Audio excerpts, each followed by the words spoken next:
بهاديك رفيقا. وقال حبيبنا محمد صلى الله عليه وسلم أكثروا ذكر الله على كل حال فإنه ليس عمل أحب إلى الله تعالى ولا أنجى للعبد من كل شيء في الدنيا والآخرة من ذكر الله. أو كما قال النبي صلى الله عليه وسلم إلهي أنت مقصودي ورضاك مطلوبي أعطني محبتك ومعرفتك. Para ikhwan dan akhwat jamaah yang dirahmati Allah Subhanahu wa taala, syukur kita panjatkan ke hadrat Allah. Salawat selalu berlimpah salam tercurah ke junjungan Nabi besar Muhammad sallallahu alaihi wasallam. Di kesempatan malam hari ini Allah masih cucurkan rahmat dan maghfirah.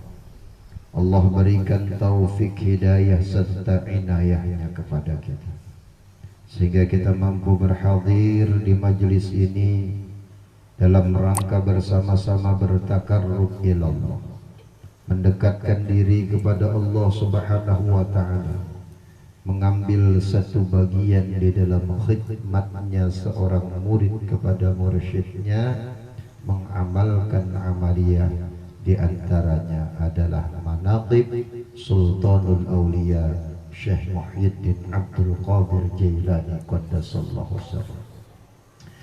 Tentunya semoga apa yang kita lakukan di dalam majlis ini menjadi sababiyah turunnya rahmat dan ridha Allah Subhanahu wa ta'ala. Para ikhwan dan akhwat jamaah yang dirahmati Allah, seorang hamba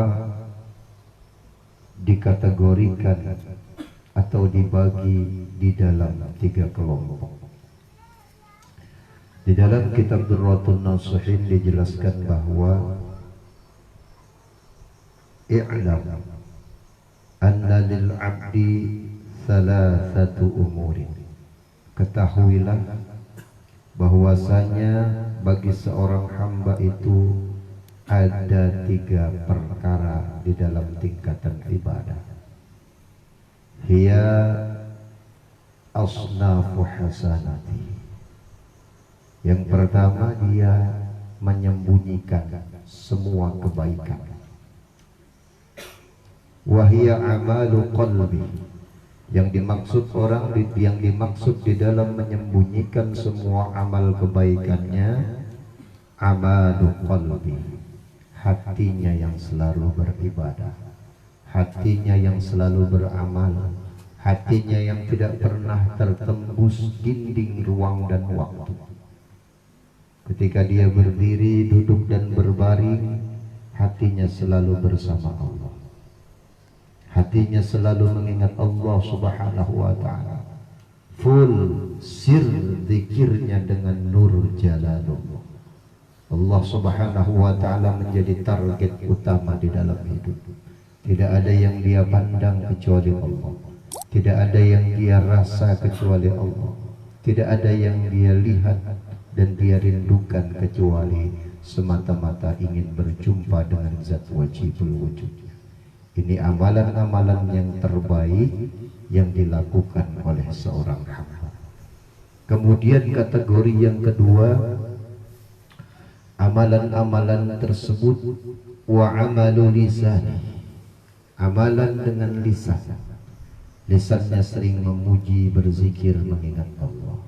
Sementara amalan seperti ini, kata musannif, wa huwa yusma, didengar masih. Amalan ini masih didengar orang. Karena amalan-amalan yang kita amalkan, yang sifatnya kita mendengar dan didengar orang lain, untuk itu hatinya harus terus dijaga. Hatinya harus terus dijaga di dalam zikrullah, di dalam mengingat Allah. Baik kita mengamalkan sholawat, baik kita mengamalkan zikir, doa, wiridan yang sifatnya kita mendengar amalan tersebut dan didengar orang lain amalan tersebut, hendaknya hati selalu dijaga. Dijaga dengan apa? Dijaga dengan zikrullah, dengan zikir mengingat Allah. Kenapa? Sebab kalau tidak dijaga dengan zikir mengingat Allah, kalau tidak dijaga sirnya, rohaninya tidak terjaga, maka dikhawatirkan akan masuk talbisnya iblis, menyelimuti di dalam kalbunya, membiaskan sifat-sifat tercela. Ini yang bahaya. Lalu akhirnya kalau dia lupa mengingat Allah, maka timbullah sifat-sifat mazmumah, sifat-sifat tercela, sombong, riya, angkuh dan sebagainya. Ingin didengar ketika kita berbicara, ingin dilihat ketika duduk di depan, ingin semuanya. Semua sifat-sifat itu akan terkikis dengan banyaknya dia berzikir mengingat Allah. Kemudian tingkatan yang ketiga, kata musannif, amalun bil Allah, beramal dengan anggota tubuh. Entah dia tangannya bersedekah, kakinya melangkah, senyumnya selalu tersungging di dalam kebaikan. Ini amalan-amalan dengan anggota fisik, anggota tubuh. Makanya wajar kalau ulama-ulama fikih membagikan kategori-kategori amalan di dalam ibadah, khususnya salat. Ada yang namanya rukun qauliyah, ada yang namanya rukun fi'liyah, ada yang namanya rukun zihniyah. Rukun qauliyah ucapan, mulai takbiratul ihram, apapun yang diucapkan dengan lisan itu menjadi rukun qauliyah. Sempurna rukun qauliyahnya di dalam sholat, maka baik sholat. Kemudian rukun fi'liyah, gerakan anggota tubuhnya, ini disebut dengan rukun fi'liyah. Tetapi yang sering dilupakan adalah rukun zihniyah, rukun hati. Ini yang banyak tidak tersentuh. Kenapa? Sebab karena ini bukan wilayahnya ahli fikih. Bagaimana bisa menceritakan tentang wilayah hati sementara dia tidak tahu hati itu fungsinya untuk apa? Padahal banyak hadis yang menjelaskan sesungguhnya di dalam tubuh anak Adam itu ada segumpal daging.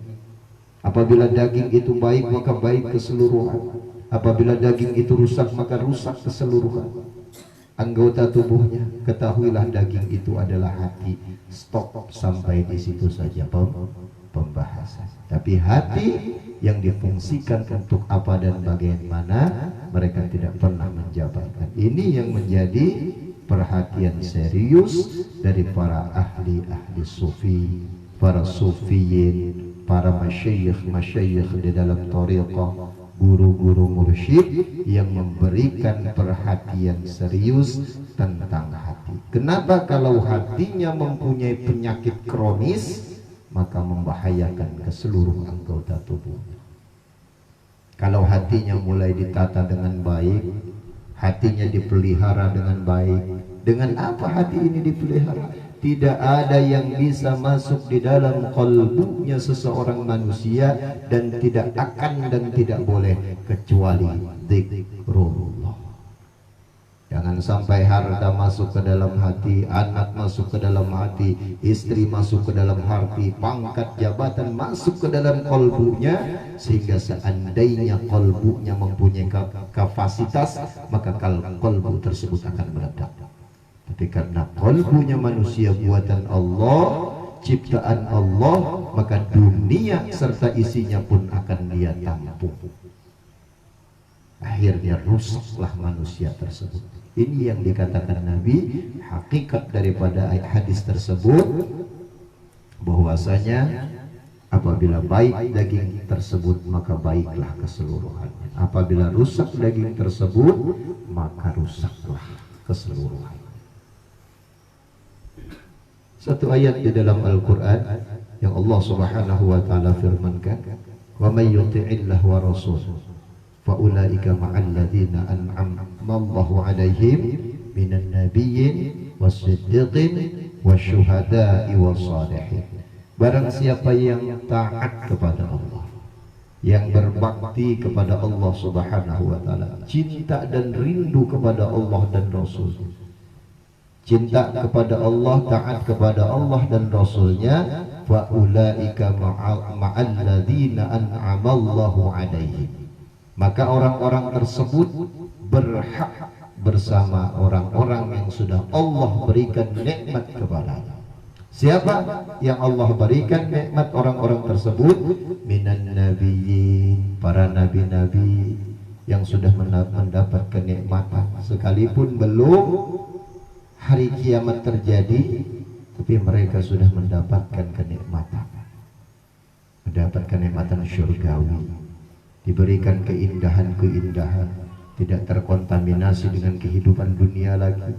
Mereka selalu bahagia, lahumul busyra, mereka mendapatkan kebahagiaan. Minan nabiyyin wasiddiqin, siddiqin ini kalau dilihat di dalam konteks ayat ini menggunakan sighat mubalaghah. Siddiqin, kalau sodaqah itu artinya benar. Kalau sadaqah ini orang-orang yang telah membenarkan, orang-orang yang telah dibenarkan, sangat benar. Minan nabiyyin wasiddiqin wasyuhada, para syuhada yang berjuang di medan laga, yang niatnya karena Allah Subhanahu wa taala, bukan niatnya mencari harta kekayaan dan sebagainya. Wasalihin, orang-orang yang saleh, salaha itu artinya lurus, orang-orang yang lurus semata-mata di jalan Allah Subhanahu wa taala. Wa hasuna ulaika rafiqa, itu pergaulan kawan-kawan yang menjadi kawan terbaik di dalam kehidupan. Tidak mampu menjadi orang yang alim berilmu, jadi orang yang menuntut ilmu. Kun aliman aw muta'alliman aw sami'an aw muhibban fala takun khamisan fatahlik. Jadilah engkau orang yang alim, tidak bisa jadi orang alim, au muta'alliman, menuntut ilmu. Gak bisa juga menuntut ilmu mendengarkan barang. Karena tidak mungkin lagi kita sudah janggut putih masuk ke pesantren, karena sopan anak sudah banyak, ya Allah. Bini harus hendak nukar ginjo, pupur, baju. Ada melihat di Facebook yang online tukar, ada melihat Facebook online tukar. Laki sekolah di pesantren siapa? Kecuali bisi sarang murid 4. Sebuting sarang misalnya 20 kilo, 80 kilo, ayo jangan situ. Udah ke hadral maut sana ke sekolah ya. Kada bisa kita menjadi orang yang menuntut ilmu muhibban, mustami', mustami', pendengar. Ya kayaknya kita sama-sama berkumpulan di majlis, ba'amaliyah, diamalkan apa yang menjadi ijtihad dengan mursyid kita, diamalkan sebaik-baiknya. Au muhibban, atau pecinta barang, menjadi orang alim kada, menuntut ilmu kada, mendengarkan kada, mencintai kada. Fala takun khamisan, jangan jadi yang kelima, kata Nabi, fatahlik, maka engkau akan binasa. Tahlik halaka yahluku halakatan. Ini orang yang binasa, bukan binasa di dunia, tapi binasa pula di akhirat. Bukan hanya di akhirat saja dia binasa, di dunia pun dia akan binasa. Kenapa kelihatannya guru orangnya tuh pina bahagia aja di dunia? Mobilnya 4, bininya 4 misalnya, pinanya kayaknya sugih, tapi nya kada menuntut ilmu, mencintai orang menuntut ilmu kada, mendengarkan orang yang menuntut ilmu kada. Kelihatannya bahagia aja, apa yang diinginkannya, dimauinya dia akan mendapatkan. Kelihatannya secara zahiriah dia bahagia, tapi padahal hatinya yang sempit. Wa man a'rada an dzikri fa inna lahu ma'isyatan dhanka wa nahsyuruhu yaumal qiyamati a'ma. Barang siapa yang berpaling dariku, kata Allah. A'rada itu berpaling maknanya. An zikri, daripada berzikir mengingat aku, hatinya lalai dan lupa kepada Allah, fa inna lahu ma'isyatan dhanka, maka maka baginya mendapatkan penghidupan yang sempit. Wa nahsyuruhu yaumal qiyamati a'ma, dan kelak dihalau di hari kiamat dalam keadaan buta. Kelihatannya longgar-longgar padahal sempit. Apa yang sempit? Hatinya gelisah memikirkan banyaknya harta, gelisah memikirkan bini 4, bagi waktunya ngalih ada sawat lagi betapi ya Allah, sarai gen mati ya mat gantung tata ya Allah, selawar katuk gantung pemohon sarai, sampai sarai kada kau melihat lagi matahari, mati sarai itu 4 bini ya Allah. Sempit hatinya ya, pada sebanyak-banyak satu aja cukup, atau dimelak satu Samarinda satu ya Allah, pada kayak itu mampu ya. Makanya ada sebuah hadis tuh kan yang dikisahkan, ya Rasulullah, siapa yang harus ulun taati ya Rasul? Ujian Nabi, ummuka summa abaka. Jadi jar ulun lon bini berapa kali Nabi menyambatkan ummuka itu, ummuka summa abaka, hitung berapa? 3. Kalau abahnya 1 berarti 3 ibu 1 ayah. Kalau merangatai bini menjokakannya ke tarong nih iya kalau kayak apa supaya bisa jadi 3, ditatak 3 aja ada wani yang ke tangannya. Wa man a'rada 'an dzikri fa inna lahu ma'isyatan dhanka wa nahsuruhu yaumal qiyamati a'ma. Siapa yang lupa, lalai berzikir mengingat Allah. Makanya ketika Abah memerintahkan, ketika lalai ingatkan, lupa ingatkan, isi terus ruhaninya, isi terus qalbunya dengan berzikir mengingat Allah. Apa yang sudah ditalqin, diajarkan cara berzikir tersebut, terus hidupkan jantungnya dengan zikrullah, denyutkan jantungmu dengan zikrullah. Kalau tidak kita lakukan demikian, fa innalahu ma'isyatan dhanka, maka sesungguhnya dia mendapatkan penghidupan yang sempit. Wa nahsyuruhu yaumal qiyamati a'ma, dan Allah kehalau, Allah kumpulkan di padang mahsyar kelak di dalam keadaan buta. Kemudian apa yang dia katakan? Qala rabbi lima hasyartani a'ma. Ya Rabb, kenapa engkau? Allah Subhanahu wa taala jelaskan, wa kadzalika atatka ayatuna. Seperti itulah ketika kami datangkan ayat-ayat kami, tanda-tanda kekuasaan kami datangkan rasul-rasul kami, nabi-nabi kamu lupakan itu. Wa kadzalika yauma tunsa, seperti itulah kalian kelak akan Allah Subhanahu wa taala lupakan dan lalaikan. Makanya ditutup matanya menjadi buta, telinganya disumpal. Bagaimana ketika dia di dunia dulu tidak pernah mau mengingat Allah, lupa dan lalai kepada Allah. Makanya merujuk di dalam ayat ini ada beberapa pahaman di dalam para ahli tafsir. Jadi ahli tafsir merujuk pada pahaman kalimat zikir, wa man a'rada an dzikri, itu maknanya salat. Jadi orang berzikir, ahlu thariqah itu kuat di dalam beribadah, bukan kuat di dalam berkisah. Ahli zikir itu kuat di dalam, para masyayikh thariqah, ahlu thariqah itu kuat di dalam beribadah, bukan kuat di dalam berkisah. Jadi ibadahnya kuat, yang wajib sudah menjadi satu kewajiban yang hakiki, perintah-perintah yang sunnah ditambah, ada terlalu banyak berkisah. Maka orang-orang tersebut dikategorikan para waliyun min awliyaillah, satu wali daripada wali-wali Allah. Yang jadi catatan yang harus digarisbawahi, jangan merasa wali. Nah ini yang bahaya. Amalan kuat, berzikir kuat, khofinya kuat, khofi terus tertanam, itu waliyun min awliyaillah.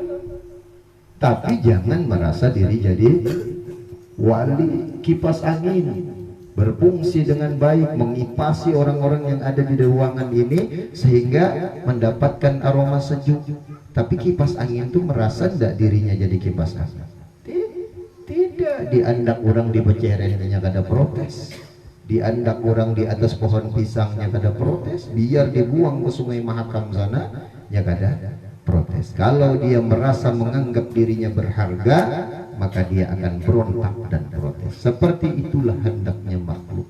Yang memuliakan itu Allah, yang mengangkatkan derajat itu Allah. Jangan merasa mulia dan jangan minta diangkatkan derajat. Ilahi anta maksudi wa ridhaka maqlubi a'tini mahabbataka wa ma'rifataka. Itu dasar utama bagi ahlu thariqah. Ilahi anta maksudi, ya Allah, hanya engkau yang aku maksud. Wa ridhaka maqlubi, hanya keridhaanmu yang aku cari. Aqtini mahabbataka wa ma'rifatak. Ketika Allah Subhanahu wa taala kita puji dengan tinggi-tinggi pujian, kita puji Allah dengan setinggi-tinggi pujian, baru nyaman meminta. Aqtini mahabbataka wa ma'rifatak. Nyaman memintanya, sudah memuji Allah dengan setinggi-tinggi pujian, baru minta aqtini mahabbah. Yang dipinta bukan kepentingan dunia, yang dipinta mahabbah, kasih sayang kepada Allah, rindu kepada Allah. Wa ma'rifatak, dapat mengenal. Arafa ya'rifu arafatan, itu maknanya mengenal lebih dekat, sangat dekat kenalnya itu kepada Allah. Makanya ngarannya ma'rifah. Ma'rifah diambil daripada kata arafah. Yang dipinta itu bukan minta harta, minta anak, minta bini, minta pangkat, minta jabatan, tidak. Makanya para ahlu thariqah itu lebih banyak memuji ketimbang meminta. Kalau dulu kita banyak meminta daripada memuji, apalagi dalam keadaan kepepet, hutang banyak, jualan kada tapi ada, bini betagih itu betagih ini, anak hendak nukar itu hendak nukar ini, pusing kepala, ampar sajadah sembahyang duha. Ya Allah, menangis bihimat dan Allah. Ya Allah, hari gini lo baru sujud sama gua, kemarin pada kemana? Seakan-akan kan bahasanya itu. Udah, minta ya Allah, dagangan kada tapi laris ya Allah. Bini harus gincuk-gincuknya terus, bini harus nukar pupur terus ya Allah. Baju ketiak baju dia menangis mata ya Allah. Itu yang ditangiskan, itu yang kita tangiskan. Kadang-kadang urusan dunia sempit, urusan dunia kita sedih dan menangis. Pernahkah kita menangis bagaimana hati kita ini terus lupa dan lalai kepada Allah? Pernahkah kita menangis tentang dosa dan kesalahan kita kepada Allah? Tidak. Yang ada kita sering menangis ketika kita sempit di dalam kehidupan dunia. Mudah-mudahan Allah Subhanahu wa taala jaga dan pelihara kita, hati kita terus istiqamah di dalam zikrullah, mengingat Allah Subhanahu wa taala. Semoga segala hajat kita, baik hajat dunia dan akhirat, dikabulkan oleh Allah Subhanahu wa taala. Yang sakit di antara kita, orang tua kita, keluarga kita, saudara kita, handai taulang sanak dan famili kita, mudah-mudahan disembuhkan oleh Allah dari segala penyakitnya, baik penyakit zahir, penyakit batin. Yang ada hutang piutang, mudah-mudahan dilunaskan oleh Allah Subhanahu wa taala. Semua hutang piutangnya diberikan rizki dari Allah, jalan yang dia tidak pernah menduga-duga. Wa may yattaqillaha yaj'al lahu makhraja wa yarzuqhu min haitsu la yahtasib. Mudah-mudahan bagi para ikhwan dan akhwat yang belum punya jodoh, diberikan jodoh yang terbaik, jodoh yang selalu mengingatkan dia kepada Allah dan Rasulnya. Yang belum punya anak, mudah-mudahan diberikan anak keturunan yang saleh, yang salehah, yang taat kepada Allah dan Rasulnya, berbakti kepada kedua orang tuanya, dan kelak berguna bagi nusa, bangsa dan agamanya. Mudah-mudahan negeri kita Indonesia negeri yang aman menjadi negeri yang baldatun thayyibatun wa rabbun ghafur, negeri yang kemah ripah loh jenawi, yang Allah berikan rahmat, Allah berikan kasih sayang di dalam negeri ini. Amin ya Allah ya rabbal alamin. Semoga segala hajat kita dunia dan akhirat dikabulkan oleh Allah bi barakati Syekh Muhyiddin Abdul Qadir Jailani qaddasallahu sirrah, wa bi barakati mursyidina wa murabbi ruhina sayyidi Syekh Ahmad sahibul wafatajul arifin bi sirri nabi wa bi sirri al-Fatihah. A'udzu billahi minasyaitonir rajim. Bismillahirrahmanirrahim. Alhamdulillahirabbil alamin arrahmanirrahim Rahim Maliki Yaumiddin. Iyyaka na'budu wa iyyaka nasta'in ihdinas siratal mustaqim siratal ladzina an'amta 'alaihim ghairil maghdubi 'alaihim waladdallin. Para ikhwan dan akhwat jamaah yang dirahmati Allah, kiranya itu saja yang dapat ulun sampaikan.